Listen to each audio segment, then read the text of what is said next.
So that's what I found out with people, man. They're not patient enough to realize and to enjoy the moment, not live in it, just enjoy it. There's no finish line in life.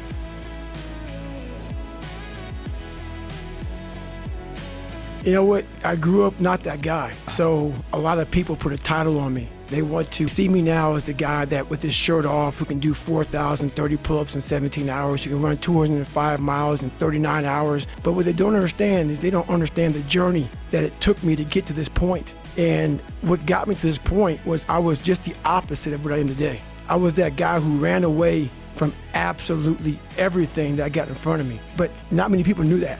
I had two people.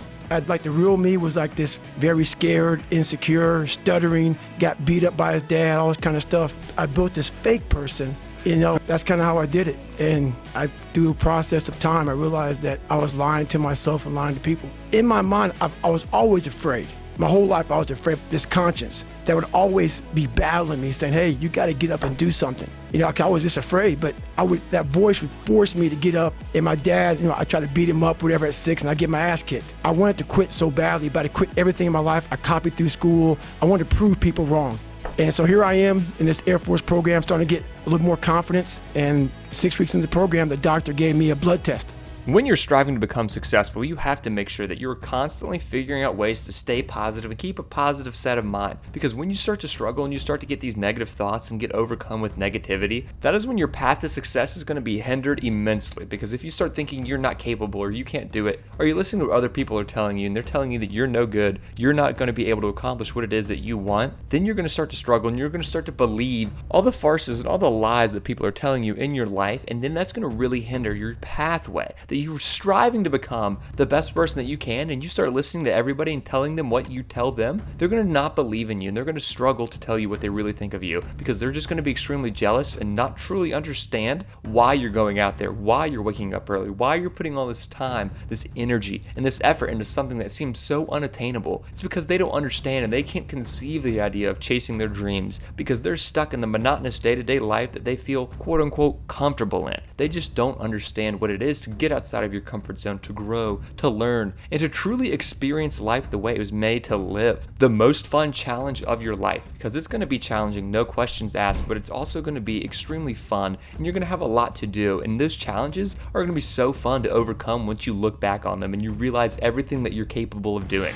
If you can, for the rest of your life, live inside of yourself, stop listening to people who are calling you fat, gay, transsexual, nigger, everything that makes no sense. All these insecure people putting their insecurities on you, you gotta flush it out. If you believe in nothing but yourself, I don't care what it is. You gotta take everything and throw it away. You have to believe in one thing, and that is yourself. And right now, for you to find greatness in yourself, you're not gonna find it by looking in a book or by even hearing me. I may give you the spark, but you've got to go inside yourself to find it. And that means you gotta be quiet. Go in a room, stop talking, search your mind, search your abilities, and you'll find it. But if you're not looking for it, you won't find it. So you gotta go start your journey. What they do in Hell Week is they design Hell Week to find your flaws. And they do a really good job of that. And they find everything wrong with your mentality. And then they start Hell Week.